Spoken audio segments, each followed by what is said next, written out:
What's going on, people? First of all, thank you to everyone that's subscribed and been watching the videos. You've nearly monetized this channel within 4 months. We are 500 watch time hours away from monetizing this fucking channel, which is an absolute joke. So I appreciate it. So what I'm going to do for you is give you all my knowledge and tips about making content, what you need, how to do it, how to best optimize it, so you can do the same. Because, you know, it's not just me, there's room for all of us here. Who doesn't want to earn money from just riding their bike around? So I'm going to show you how to do it. Obviously, firstly, you need a camera and a mic and a bike. If you don't have a bike, then get off this fucking page and go do your test. But all the gear I use is linked below. So those are the 3 things that you need. 3 things? 2 things? No, 3 things. The chin mount's not down there, but type in chin mounts on Instagram, you'll see the company that's the most popular one. They've 3D printed for your helmet. But the camera's down there. It's a cheap entry-level camera that you can get started with. You don't need to spend loads of money on a super wide lens straight away if you don't want to. And then you can get the cheap Purple Panda mic, which is what I use. From there, a couple of tips for actual video quality. You would normally want to go 1/50th, like put it into manual mode. Make sure you're at 4K, 24 frames per second, or 60 frames per second, but I like to do 24 frames per second. Basically 24 means more motion, 60 means more response. And then you put an ND filter on the end, put the shutter speed to 1/50th, which is double the frame rate, and then that would give you the most smoothest motion, but that ND filter would actually like darken all the clouds and all of that sort of stuff. I don't do that because I can't be arsed, but if you do want to do that, that's going to give you that extra little bit of quality. I just put it into auto. Don't get me wrong, I do need to get an ND filter anyway, which is basically sunglasses for your camera, so that the clouds aren't as overexposed and it's a bit more, you can see everything. But I put the camera into auto, but what I don't do is leave stabilization all the way onto its fullest. Everyone thinks that, oh, you know, stabilization, that means it's going to be nice and smooth and it's going to be really, really cool and that's the best one, so I should put it on the highest setting. Not really. Unless that's the look you're going for, I turn stabilization to the lowest mode or even off, depending on your camera. Some cameras with it off are terrible, so maybe just put it on the lowest setting instead. I have mine on the lowest setting, and what it does is just make everything look more realistic, because when you have stabilization all the way on, if you move your head really, really quickly side to side, it like tries to smoothen out that footage, so it crops it and then it like lags behind and then like does this weird like slow pan over. It just looks unrealistic and I don't like it personally. You might love it. What I do is put it on the lowest settings, then when I move my head, you see all those movements. You see all the like instant, all those head movements that I'm doing. And if there's a little bit of bumps in the road, you do see the little bits of bumps on the camera. Obviously, if you've got it turned all the way off and your camera's not that great anyway, that might just constantly shake, which might be a little bit bad, so you might need to up your stabilization a little bit. But for me, with mine on the lowest setting, it works perfectly. There's no shakiness, but you do see some bumps, and then when you're going the speed limit, it looks a lot more realistic, it looks a lot faster, it looks a lot more action-packed. Alright, so stabilization, turn that shit down. Next is the sharpness. All action cameras, because obviously they've got small sensors, they're just not very clear and realistic skin tone wise and just how things look in real life compared to a camera, because obviously that's got a bigger sensor. Like this fucking beast here, that's got a bigger sensor. Obviously it's a big difference. This is like nearly this is 3 grand for this setup. This is 170 quid, so there's obviously a big difference. But what you can do to counter it is just turn the sharpness, or whatever it's called in yours, texture or sharpness, turn it to the lowest setting as well. So it's going to smoothen everything out, because you don't need crispy sharp footage, because you can change that in editing anyway, which we'll speak about in a second. And even if you do take it down, it's still going to look good because it's at 4K. It's just going to stop that over sharpness, which just makes it look like, you see some people's footage, like I've seen some people with the Ace Pro, the best camera out right now, even though it's not, and it looks terrible. My camera looks way better, even though it's like 3-4 years old, because I've got these settings on, and the texture's down. Some people just don't know what they're doing. They just buy it and then press play. There's a little bit more to it than that. So yeah, turn that sharpness and that texture all the way down to the lowest setting. It's going to look a lot smoother. From there, mic positioning. I do actually have a setup video, so if like you want to know how to actually put the camera on and put it in the right place, I've got a video about that already. But audio-wise, you want to make sure there's no wind noise. So you want to trap your mic somewhere. Everyone puts it by their mouth. Don't get me wrong, some cameras are all right there. I've never had a good experience with it right there. One, because I heavy breathe like I'm some sort of obese, but I need to stop swearing, but I heavy breathe sometimes when I'm like doing stuff and I'm like in my helmet, so I don't put it there. And when I talk, it amplifies the sound and it just doesn't sound as good because it's just like so amplified because it's right there. So what I do is I put it, you know, the cheek pad here, like here, but you can like pull those cheek pads forward and back. I put it in that crease of that cheek pad, so it's dampened by the cheek pads because it's being squeezed together, but my mouth is just behind that padding and you can still hear me, and then it stops the wind noise coming from underneath and it stops the wind noise coming in from the visor. It's in like a nice little point here that's near your mouth and it's dampened down. If your camera's got, get a notepad because I'm just reading off things that I'm thinking of.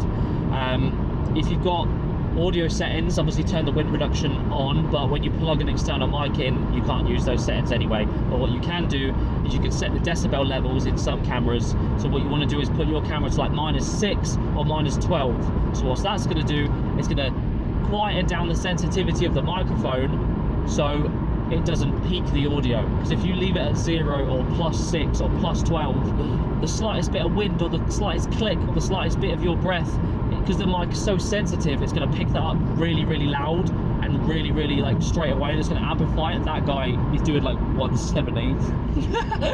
He just flew over that bump. Fair play. It's going to make it really, really amplified, whereas if you back the audio off and have it quieter and less sensitive, well then you can bring the audio up and you can say, like, you can bring it to the normal level, where if it goes the other way, you can't really save it because it's too far gone already. Does that make sense? I don't know if that makes sense. Either way, that's all I can think of with like camera settings and stuff like that. Obviously, you mount your camera, make sure you can at least see some of your handlebars and some of the sky. I wouldn't do all of the sky and then just your fucking visor, because that just looks a bit boring.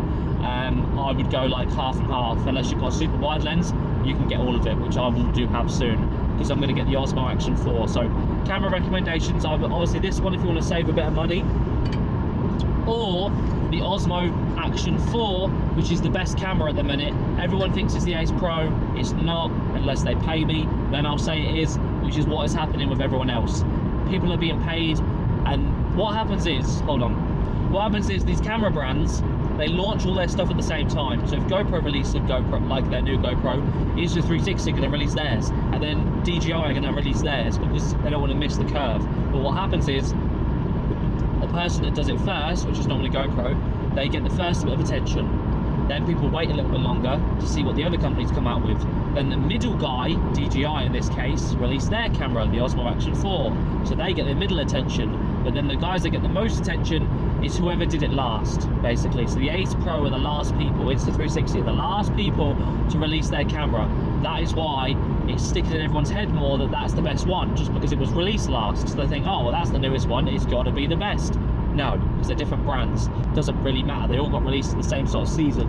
The Osmo Action 4 is the better camera. I'm not going to talk too much into detail, but basically it's got a better wide lens. The only thing that everyone's raving about with the Ace Pro is the AI night photography. That's just a flashy name. The Osmo Action 4 has just got just as good a night quality as the Ace Pro, and it's actually got a wider field of view. The Ace Pro doesn't even have a fucking wide lens. It's not even that wide compared to what you can see on some of these cameras. So that's what I recommend if you want to spend a bit of dollar and get the best bang for your buck, is the Osmo Action 4. Anyway, moving on, right? It's just content in general. What do you make? Don't be that person who just puts the GoPro on, doesn't say a word.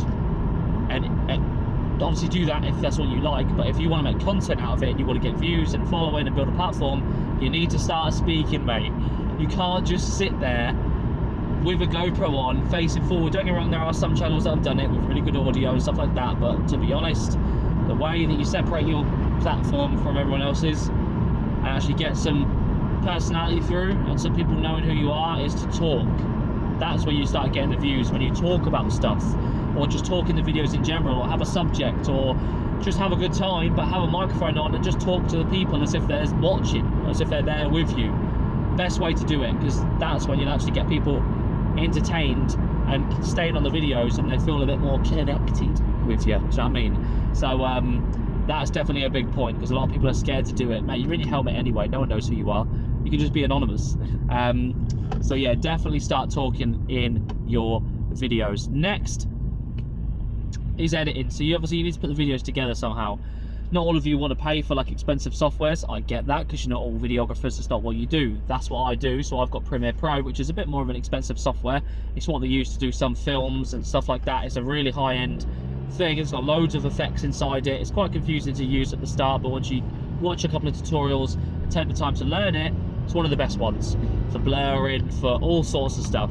This woman's on her phone and she's right up my ass. If you hit my car, I won't care, because it's a bag of shit, but still, don't hit my car. It's the best one, but there are free versions, like DaVinci Resolve's got a free software, or what's the other one? No, sorry, she's just freaking me out. She's literally not even looking. There's like CapCut, Final Cut, or even bloody iMovie on Mac, that free software that you get. There's a lot of ones you can just simply get a video together, because all you really need to do with bike content is, one, maybe magically blur the speed limit. 2, add some music, which you can do in basically every single software. And then 3, chop a video up from point to point. So like, if something's happening here and then you need to cut a gap in the footage, well then you cut the dead space and you put the next clip in where there's something entertaining happening, so then it goes through. Most editing programs can do that. All the rest of it is just fancy effects and stuff like that, which you don't really need, but obviously if you want to get more high quality, then you can use the better softwares. So yeah, that's all I would recommend for editing stuff. Just, if you don't really care, just find a free one that you can at least chop your videos up. But a tip for when you're making videos is, especially YouTube videos, is you need to cut out the dead space. I know some people like to keep the full length rides, and those do work, but for short-term success, in a way, because people don't know who you are, they don't care, they don't want to watch a 40-minute video of you riding through town and talking. They might do, but to get some more, what I've found anyway, to get some more engagement for people who don't know who you are and get them watching, is to be short and snappy. So if you watch my videos, I'm cutting all the time from the bits where I'm not talking or there's nothing really happening. I'm not just going to let that footage roll down the road for 30 seconds until I get to the next set of traffic lights and then I start talking again. I'm going to cut it, so I go straight into that action. And you'll see sometimes I flash like a little highlight reel of the most exciting bits that happen in the video right at the start. So like my most recent video of that bike night, I put like 4 clips of all the crazy stuff that was happening. Then I went into a little intro, got a bit of music coming in, and then I jumped in with like a bit of B-roll of like the whole day, and then the video starts. So people know what they're in store for. They're like, okay, yep, sick music, loads of crazy stuff happening. Right, this is gonna be a sick video. I'm gonna sit down and watch. Here's the actual intro. I'm ready to watch this entire video. You almost psychologically trick them into knowing it's gonna be a good time. So I would recommend doing that. Don't get me wrong, you don't always have to do that. There's people like Tiptoe Bikers, which is in my area, they make content as well. They don't do that. They just put their mics on, have a good time, ride around. Don't get me wrong, they do the cutting and stuff like that, because they know what they're doing editing wise. But there's a little bit more raw, and they still pull views. You know what I mean? They've got like fucking 20k views on that ride video, and then there's ones of them riding around together that have got like 10k views. So it does still work. But for me, I like to do that short, snappy snaps. So short, imagine if I could speak. That short, snappy style is what I like to do, because I just think it works for a wider audience to get people watching. So give it a try. It might work, it might not. It's just my personal preference that I thought I'd let you know. That's what I do. Music, you need copyright for it. Music is nice to add into the video, especially when something's exciting. It just changes the whole mood. You can change the whole video with a piece of music. I use Epidemic Sound. Obviously it's quite expensive, it's like 250 quid for the year, and that's because I freelance with my camera, so I need that for my clients to be able to use copyright free music. So yeah, I don't really know what to recommend for that. You might better just rob some stuff off the internet, I don't know. Just be careful, because you don't want to keep getting copyright strikes, because obviously when you get paid, you need to make sure your videos are clean.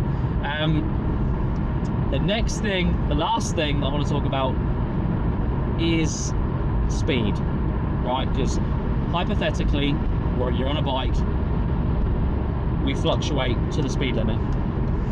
there's a half and half opinion on it. I know my opinion on it, which is, if they want to get you, like, you know, this whole no face, no case thing.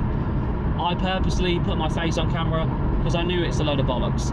If they want to get you, they'll get you. Do you know what I mean? If you are flying down the fucking dual carriageway at 170 miles an hour and enough people see it and the wrong person sees it, doesn't matter if they can't see who you are or see who is riding the bike, if they want to get you, they will get you.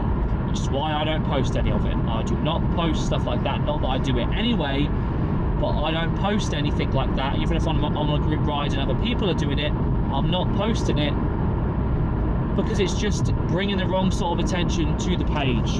And for long-term gains and to turn this into a money-generated business, it's the wrong way to go about it, because they will get you.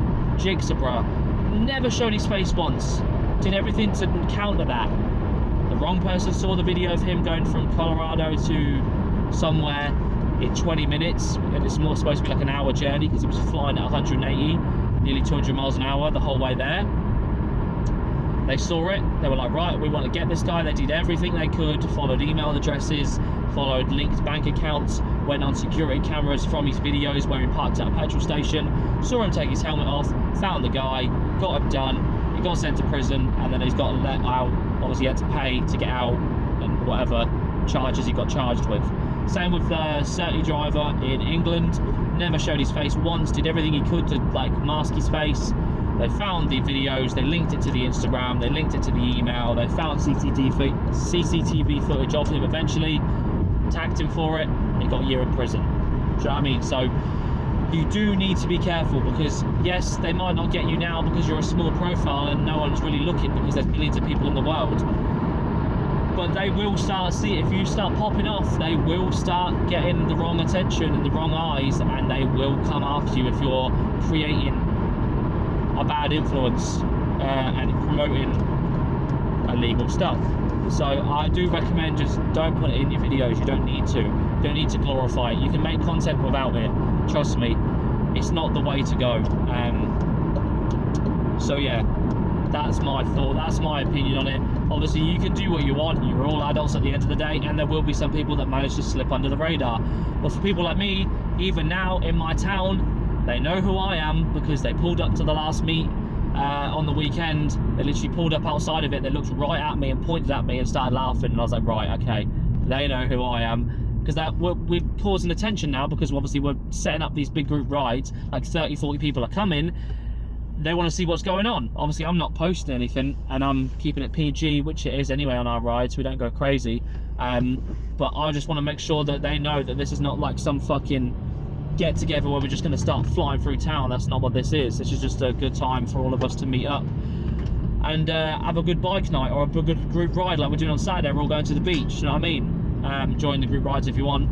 Follow my Instagram. We'll go to the beach on Saturday if you want to come. It's a slippery slope, especially for bikes, because there's a lot of car influencers that get away with it a lot more because obviously the camera's facing them while they're driving. Bikes are a little bit more deemed as more dangerous and get more hate and more things towards them.